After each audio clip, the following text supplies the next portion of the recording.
Is it time for recess yet?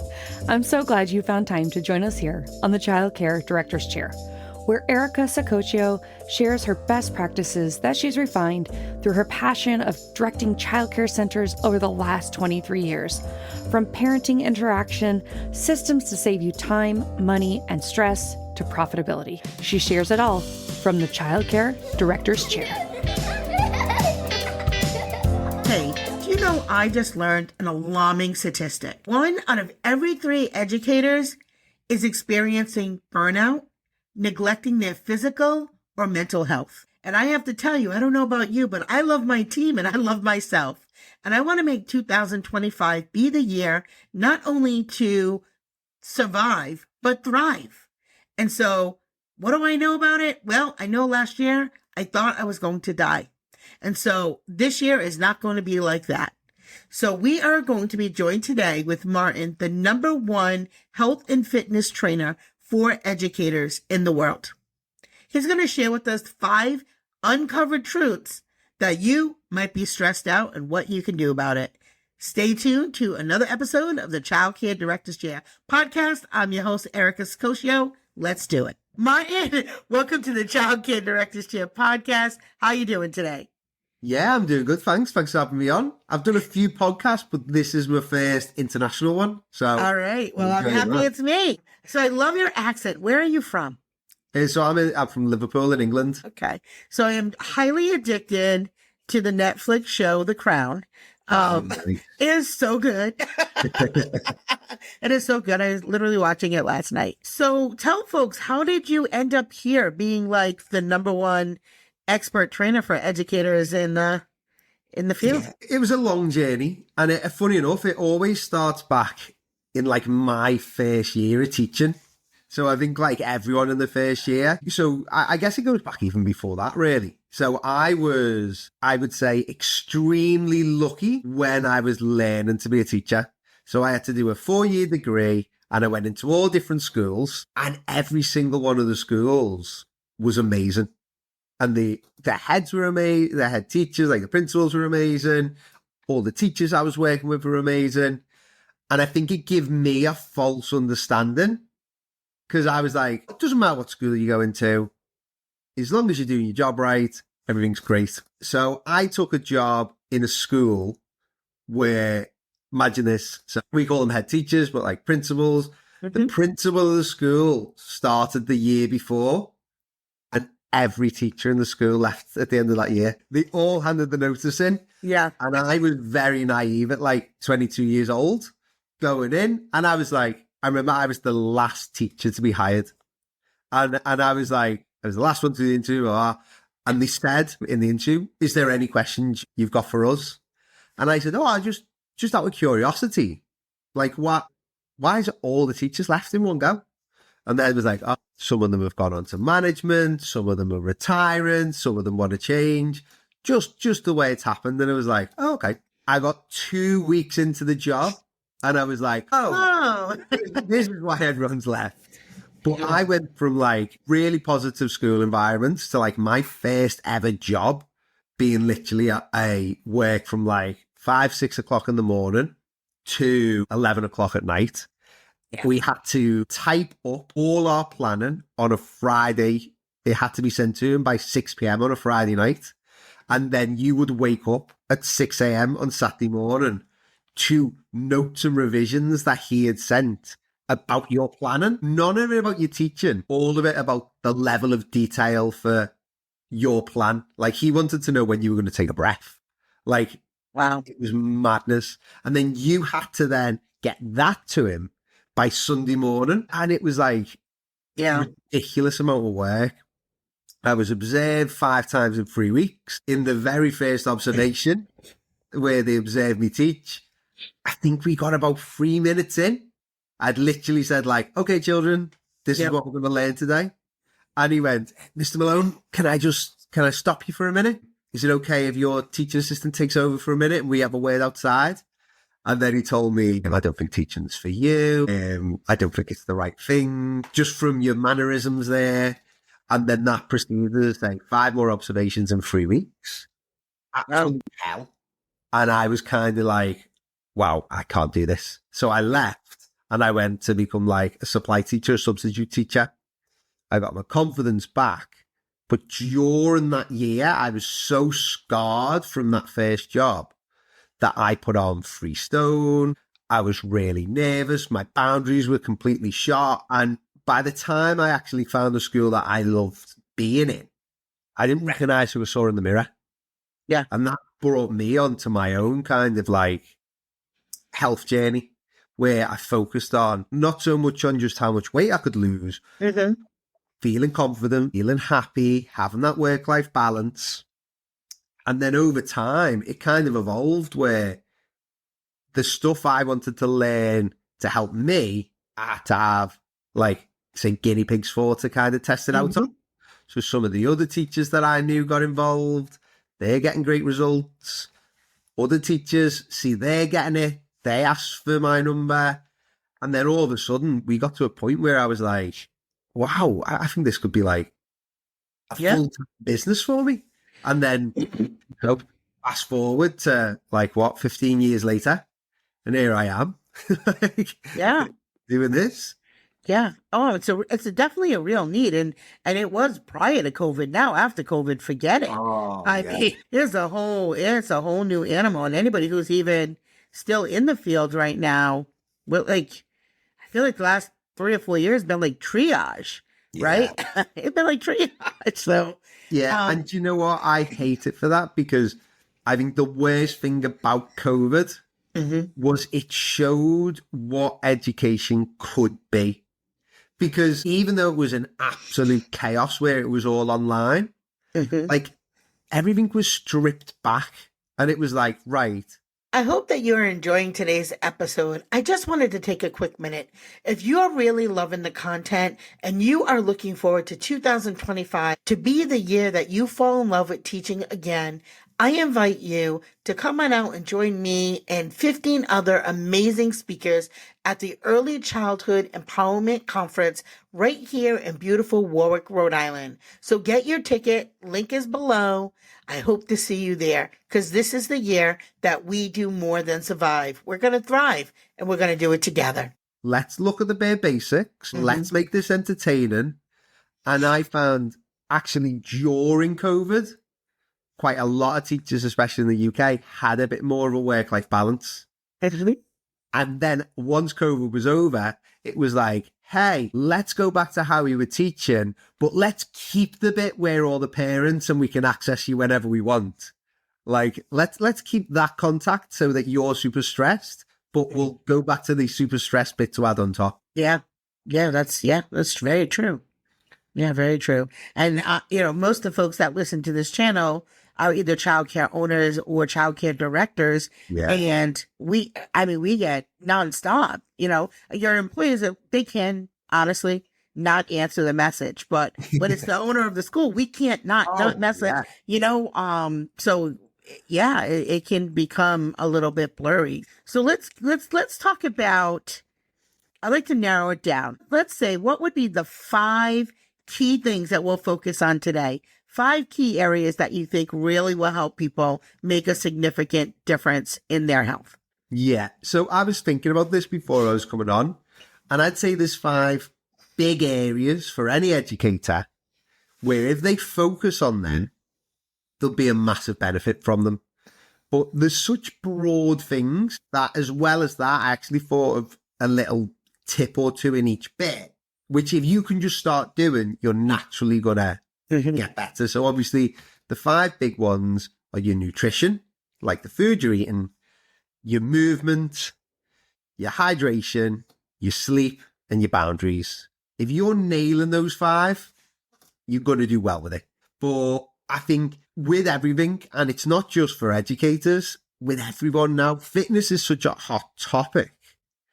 And the only way that people can get to get their voice out often is they go to the complete extremes. Very good. And that's where I think all the confusion comes in with all of it now. You've got the people who are saying that if you don't eat everything like super whole food, you're going to get super ill, which is nonsense. You do need a lot of whole food, but a Snickers isn't going to kill you. And then you have the other side of it where people say all that matters is calories and they forget about the micronutrients. And to me, when it comes to nutrition, there's two big things that if you start doing, they have a massive impact. And the first is to make sure that you're getting 2 portions of fruit or veg with all 3 of your main meals. Now, the reason for that, we get the micronutrients from them. They are going to make our body feel good. They're going to help you feel energized. And as well as them, you're going to get fiber. And the fiber is going to make you feel less hungry during the day. So you're going to be less tempted because you're going to get more energy and more feel good from the micronutrients. And you're going to have the fiber stopping the hunger come on. So you're going to be less tempted to grab the cake, the cookies, the sweets, whatever's lying about in the staff room. Yeah. I think that's super important. And then on top of that, making sure that you get 20 grams of protein in your breakfast. Now, the reason I always start with that with anyone I ever work with is because breakfast has a twofold action. The first is, You're breaking the fast. Well, I think however you start your day, you tend to carry it on. So if you start with McDonald's, if you start and you go and get a McDonald's, you'll kind of, even if you don't have all or nothing, you kind of think in the back of your head, oh, well, it's not the best day already. If you start with something where you get 20 grams of protein, the rest of the day, you're just naturally going to be looking for those type of foods to carry it on. So I always think if you can make a protein shake, like where you blend in a bit of fruit into it as well, so you're getting that fruit and veg, or you're making some porridge with some protein powder in, you're having some eggs, or just something like that, it can make a massive difference to the start of the day, because protein is one of those ones which it's the builder of the body. It gives us energy, so we feel good that way. And the same way, it's a lot harder to break down than fat and carbs. So it stays in your stomach, so you feel full. And it's that balance. Like if you're looking at fruit and veg and you're getting 20 grams of protein, it's going to really help with your nutrition. And you are just naturally going to feel better during the day because you're ticking one of the big ones off. Yeah. I think that there's some really good things that you point out there. And I think for many of us who are really busy, I think the key is have a breakfast, because that's where you get in trouble, right? Because it happens to me all the time. I'll run out the door if I don't have my lunch packed, don't have my food packed. You got to do it at night. It's really those habits. Because if you have a habit of not packing it, you're in trouble. If you have a habit, right, of packing your breakfast, your lunch, your snacks, it's a lot easier. You just have it there. Because if not, you start looking for, like you said, in the cupboards, and you're, next thing you know, you're eating animal crackers for lunch, which are not good. Listen, see, Martin is the expert of being healthy, and I am the expert of how to get fat. You know, I have lost, no, this is really true. And I'm so very candid. I have lost and put on the same 100 pounds. Yeah. I've literally lost 100 pounds naturally by eating right, sleeping, exercising. But something happens in your brain, or you fall off your habits. And like you said, it almost spirals like that you didn't pack your breakfast. So then you stop at Dunkin', and then you have that sugar rush, and that feels great. And then lunch, you're doing it again. So it's very cyclical. And I think, the hardest part is just getting those healthy habits started. It's just that started part, right? Yes. And I think it, like you've talked about there, like that's why one of the things I was recommended to say is like a smoothie for breakfast, like a protein shake with some blended fruits and stuff like that. And the reason I like that is because of what you said there. You can make it the night before, which it takes 5 minutes to make. You can make it the night before. And I think what's key with it is no matter how busy you are, no matter how swamped you are, you can give yourself 10 minutes at the end of the night to go, right, let's do this, put that away in the fridge. And once you've done that, you've set up the next day. So you're not rushing around as much. Like everyone I work with, we talk about getting your breakfast ready, getting any supplements you're going to take out in the night before, getting the clothes laid out for the next day, pack your bag. I even have people who were forgetting their lunch and their smoothie in the morning. They would put their car keys in the fridge on top of the lunch. They never forgot it again. And it's little things like when you're building that momentum, it's so good. And when you stick to like certain rules, so like I'm going to get 20 grams of protein in my breakfast every day. You're like, okay, well, that means I've got to make breakfast every day. And it's building it, and it's those little structures, as you said, it's building that side of it, which can be massive. And when you start putting in tiny little rules, which always seem easy to tick off, all of a sudden you're doing massive, massive momentum with it. Yeah.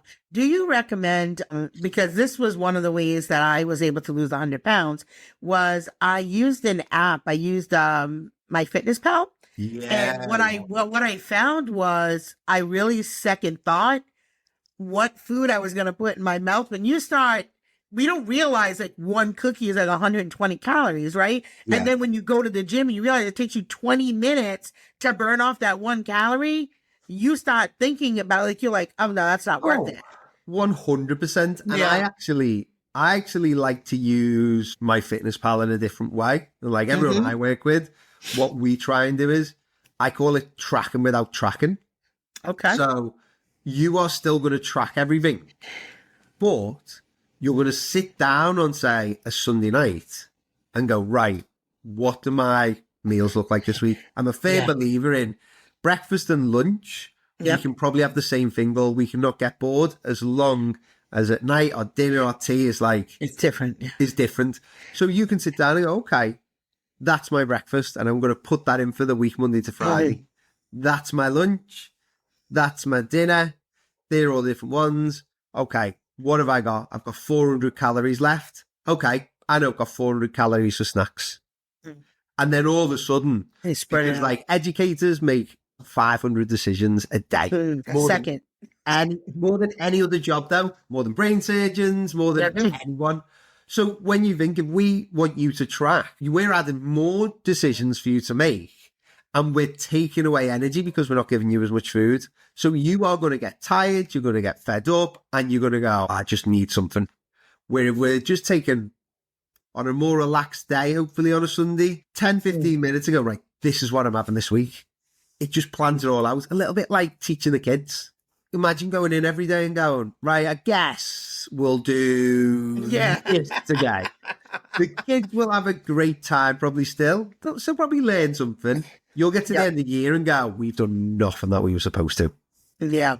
I love to boil a carton of boiled eggs. I boil them and leave them in my fridge. I love that. Yeah, they're not ready and just... Yeah, they got you got your protein, and they're pretty low in terms of calories. They've got some nice macronutrients there. So those are always kind of like my little go-to in the fridge. I think to have them ready to go. Underrated snack ever. Yeah. Whole boiled eggs. Mm-hmm. They're tasty. They fill you up. And like, as you say, 7 grams of protein generally for 70 calories. Yeah. It's perfect. No, I think that's a class one. And like, I think as well as the nutrition, like another big one for me is just making sure there's some movement in the day. Mm-hmm. Like, this again, to me, our self-care, like our bodies are very much linked to like our mental health as well. Yeah. And I remember going on a course and it was talking about like the brain. Mm-hmm. And they said, it was talking about kids in class when they're not doing the best. So the playtime, the recess, like they have to stay in for. And this expert at the front said, it is the worst thing you can do. It's the worst thing you can do for the simple fact of evolution. Yeah. He said, with evolution, everyone gets it wrong. It happens over thousands, tens of thousands of years. And if we went back 400 years, most of us were sleeping in like wooden or mud or wicker huts with no windows on the doors, and just fresh air was blowing in, sunlight was waking us up. Then the minute you got up, you'd go out to work, out in a field or somewhere like that. He said, now, fast forward, you can wake up, and even though our brains are still used to that environment because that's what they're set up for, you can get up in the morning and you can go the whole day without going outside. And then you can go at the end of it, why don't I feel good? And I was thinking, if you take 10 minutes each day and go for a walk, like, it helps so much. If we can get other exercise in there as well, fantastic. But I think when an educator's super busy and it can feel overwhelming, as long as you say, right, I'm going to go for a 10-minute walk, you will come back and you will feel better from it. And I only really noticed this when I moved out with mum and dad's. So from when I was like 18 to about 25, 26, I walked our dog every morning, right after school, and then again at night. And I always felt great. And then when I moved out and went to live by myself, obviously, and while she stayed at my mum and dad's, and after about a month, I was like, I feel awful. Like, I don't feel myself at all. And I realized I wasn't going, I was still exercising, I was still training, but I wasn't going outside. And that was the big thing. So to me, if you focus on your nutrition, and then the other big one for me is that 10-minute walk each day. Yeah. You're getting a 10-minute walk in, it's massive. Yeah, I would say that was really my favorite exercise was walking. Oh, I love it. And inclined. Oh my God, you can really shred the number of calories when you add that incline in. That's great. But I think too, like what you said, like walking the dog, not only were you getting the exercise in the first year, but we all know that pets bring a certain love into our life, right? So you were also getting that dopamine of that relationship with your dog. But this is a real thing. And I think for me, going for a walk also, it does incredible things for your body, but also for your brain. Yeah. The clarity that happens when you walk, or the self-reflection that can happen when you walk. And I speak this from experience because it's like my favorite type of exercise is walking. And sometimes too, I'll listen to some motivational speeches or music, which really get me like ready to take on the day. And I think, like you said, we make so many decisions that it helps our mental state as well. We feel good. We have this rush of dopamine that happens. It's one of the best things you can do. And I think it's kind of catch-22. So like educators, it's a super busy job. Yeah. It's so busy. And it almost tricks you into going, this is so busy that I don't have time for that. But actually, why I always say like start small with like a 10-minute walk. If you do a 10-minute walk, you will get 5-10 minutes into that and go, do you know what? I'm going to carry on for a bit.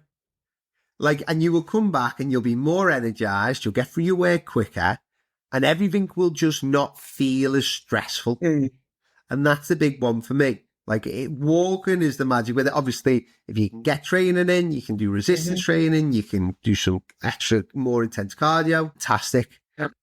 But if you just commit to a 10-minute walk every day, you'll be surprised what that turns into in a year.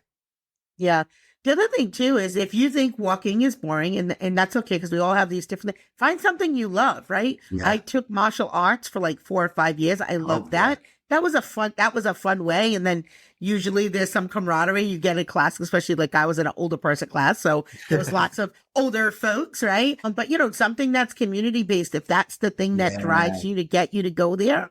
And the other thing too is when you have something like that, you have that commitment to meet other people. Because you can blow yourself off. I mean, I've done it 1,000 times, right? Bag is packed, it's by the door, and I hit the snooze button. That's like, what honest. Having a dog as well. Maybe that should be rather than going for a 10-minute walk, get a dog. Get accountability, They will make you go. So you said a lot of things. So we're going to say number one thing, I want to make sure that we just recap. Yeah. You cannot skip meals. You need proper nutrition, right? And then look at it. Give yourself a summary on a Sunday when it's quiet. You can reflect on what you've eaten, what you can do better. And then number 2, you said, don't neglect your physical activity. It doesn't have to be huge. You can start with the walk. You can build yourself up in terms of intensity, in terms of frequency, and go from there, but start somewhere, right? So let's get to number 3. For the third one for me, and again, it's one which I find a lot of educators lack on. Good to see that you don't, is hydration, drinking water. Oh, yes. Like, to me, it's one of the things, and I think it's like a catch-22, especially maybe when you're working in the one. So I know like you're running the center, but when you're sometimes like working in there as well, you can't maybe go to the toilet when you like or anything like that. So a lot of teachers self-sabotage by not drinking so that they don't have to go to the toilet. And I was compare it to like your car. So you know your car when it's like got a full tank of gas and it's like it just drives smooth, doesn't it? But when you go in that red, it never feels as smooth. And it's the same with our bodies. If we're not keeping them hydrated, they're not working at their best. And again, people say, oh, I forget, I do this, like all this. Biggest one for me is the minute you get up in the morning, drink a glass of water. Because the more we drink water, the more we crave it. The less we drink it, the easier it is to forget. If you get up every morning and say, do you know what? I'm not going to worry about the rest of the day, but I'm going to have this glass of water now. I'm going to make sure I drink it before I have any coffee or anything else. Yeah. You will find then you're drinking more and more and more of it. And that's a big one for me. Like, we can get hydration nailed. It's massive. Yeah. Yeah, I totally agree. And I think not only just, well, the hydration, but in general, like, so I'm a little bit older. Yeah. And one of the things I find is when I drink more water, my joints feel better. Yeah. My hands don't swell up, or my feet, especially if you're on your feet a lot, right? Most childcare folks are on their feet a lot. And I do run my centers, but I'm actually in my center. So like, I work with my teachers. I spend just as much time in my classrooms as my teachers because I love my people. Yeah. So that's another thing. I mean, grown-ups should be able to pee whenever they need to pee. Period. Period on that. Okay. But yeah, I feel like, and it also helps with mental alertness as well, right? Oh, the more that you're hydrated, right? Yeah. Everything it's if you think about it, like, you have people say, oh, I'm terrible at drinking water, terrible at this. After you breathing, it's the next thing you need to stay alive. I think we can go 4 or 5 days without food. Yeah. We can't go a day without water. Do you know, and it's that thing of like really just making it that priority. And as I was saying, if you have that first glass in the morning, the rest just flows because then you're in that thing, and you can put a bit of flavour in it. You can put something in it to make it taste nicer. There's no problem with it that way, but it's getting it in, because all the things you said there as well, like, it all comes from just drinking water. Yeah. And it's so simple to do. Yeah, I love that you said, put something in it, because that I found was really a key to continue to drink, right? I love mint or cucumber or lemon. And if you do like a big thing of infused water right in your fridge and you just keep filling up your bottle, and it makes it a lot more the taste just gives it that like that one, like, I'll have this a little bit more. But yeah, I think like nutrition, movement, and hydration, they're massive for it. Like, they're so important. And then the fourth one for me, a big one as well, is sleep. I knew it. Like, educators do not sleep. Like, and I think it comes from 2 parts. One, obviously being super busy, but then as well, because you're super busy, you don't want to go to bed at the normal time because you feel like you've not had any time for you. So you end up staying up later. But all studies show, like, if you get less than 7 hours sleep, your body's not going to function properly. You're going to make more mistakes. You're not going to be as alert. You're not going to be as creative. You're not, like, everything goes down to about 70% because you are not well rested. And to me, the easiest way to make sure that you get that sleep in more is by reading a fiction book for half an hour before bed. And there's a couple of little things with that. Firstly, if you're reading a fiction book, so you're just reading a storybook, studies show that, like, your stress levels drop, I think, by about 30%, your cortisol levels, your stress levels, just because you've read a non-fiction book, because you've took your mind off it. And it ties your eyes, which makes you fall asleep quicker. And it stops your, like, when we're looking at the screens now, all screens have, like, blue light that they emit. And that blue light is the same type of light, basically, as like the sunlight, but it keeps you awake. So if you are watching TV till 10:30 at night, and then you're trying to get to sleep, well, your brain's been getting signals till 10:30 at night that it's daytime, it's time to stay awake. You haven't released any melatonin. You haven't released anything which is telling your body that it needs to go to sleep. If you're sitting in bed reading your book, that last half an hour, you're in the dark apart from maybe like a reading light, your body is winding down, your brain's getting tired, your eyes are getting tired, and then all of a sudden you're falling to sleep properly. and you're getting more deep sleep and you're feeling more well rested, which then actually makes the next day feel better so that you enjoy it more throughout the day. And it's kind of that cycle with it for me. If you can take that action of, right, I'm going to go to bed half an hour earlier and I'm going to read a book, all of a sudden, all these things happen because of it. And that's the big one for me. Like, you can find one little habit which has domino effects for everything else. That's where it works properly. Yeah. I think, thinking about your sleep environment as well, like maybe don't have a TV in your room, because I know a lot of folks do that. Plug your phone in another room, because we're really bad. I don't know about you, but as a child care director, I open up my eye and the first thing I do is look at my phone to see how many messages I have, who called out, who lost a sock last night, and somebody needs an answer right now, right? So plugging that phone in another. But we had talked a little bit about really, really early in the episode that I had gone away. That was one of the number one things I took away from the place that I was at. I had slept like I had never slept before, and I realized it was the environment. It was, there were plants in the room, air purifiers, even the way that the bed was set up in the room so that the light wasn't coming in. So think about your environment, like really do like an audit of what's in your room that could be distracting you, right? And even just a side one on that, just where you were talking about, like, checking your phone and everything like that. I think what's really important there as well. So this is probably more just one for the ones who are like run the centers and stuff like that. I have two phones. So I have a personal phone and I have a business phone. And my business phone is one of the, like, these iPhone SEs where it's just like so basic and so that, like, I never pick it up. Like, it never comes with me. It stays in this room. Like, unless I'm going on holiday, I'll take it with me just so I can contact people. It doesn't leave this room apart from that.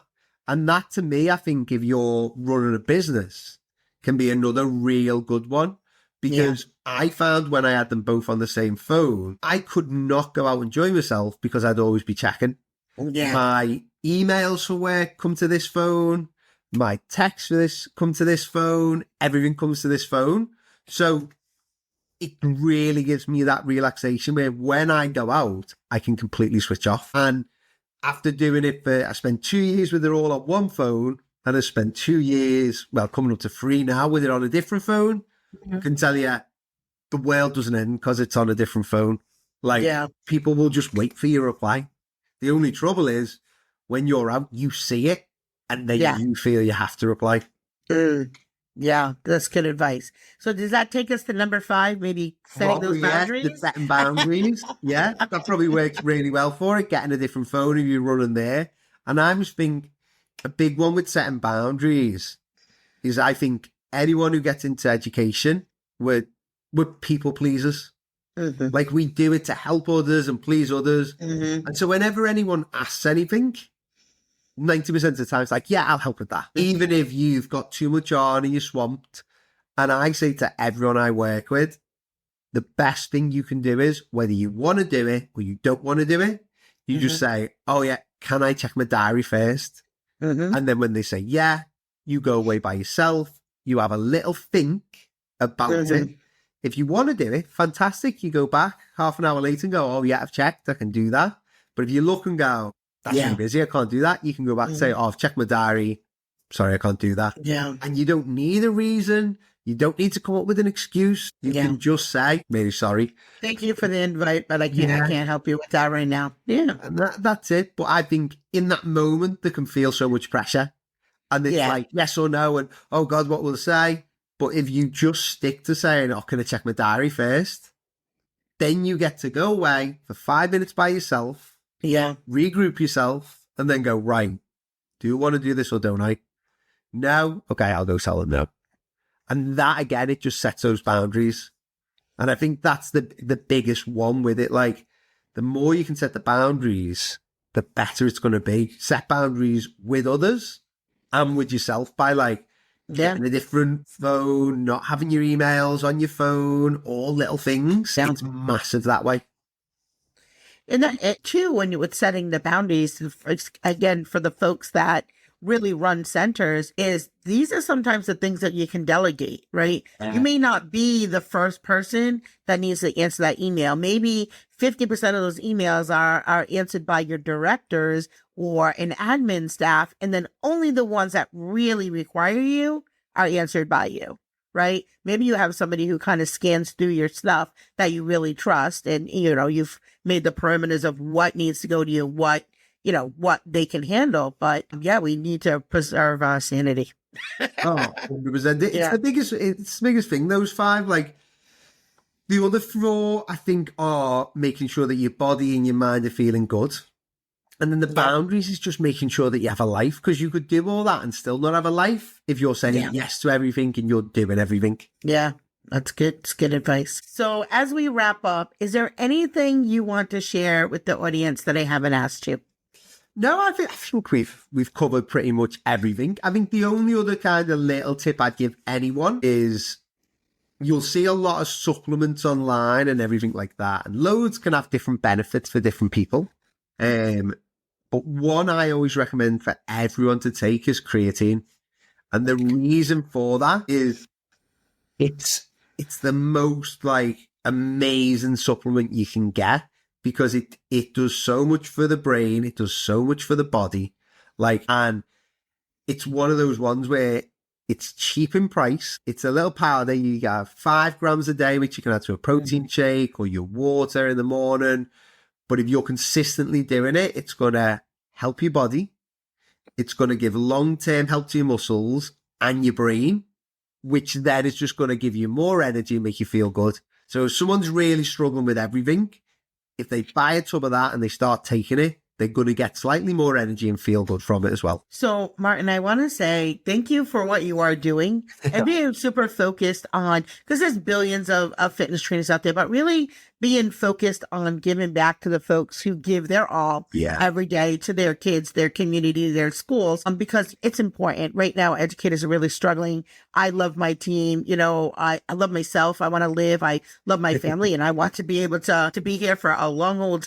And so it is those little things. I have to say, although I thought I was going to die last year, I still have it's a journey. I still have a long way to go, but where I am mentally has changed dramatically. And I've done many of the habits that you talked about today, for drinking and sleeping. And I haven't quite got my nutrition down yet. But I am so much further along. So, be gentle with yourself. It's not going to happen overnight. You're going to have those, you're going to have those slip backs. Again, I've had the same 100 pounds that I just take on, I take off, and there's something that happens. And, so you got to get to a point where you got to get over that long-term hurdle. 100%. So yeah. So thanks for having me on. I've enjoyed it. It's good. And as I say, I've lived the life myself. I've spent a decade in the classroom myself, and now I'm helping others make sure that they stay in it.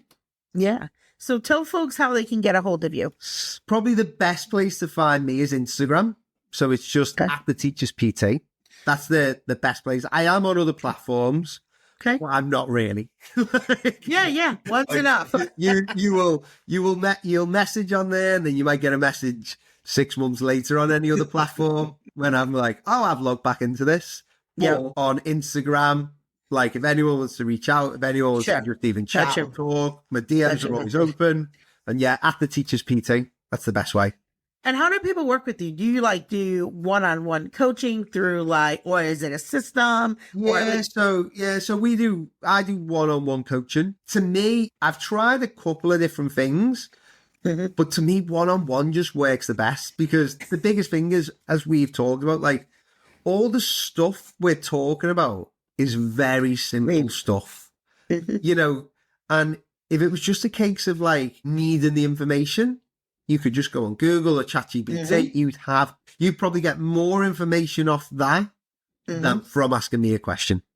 Yeah. But the thing is, it's fitting it around your life. It's having someone to go, hey, you're doing all right.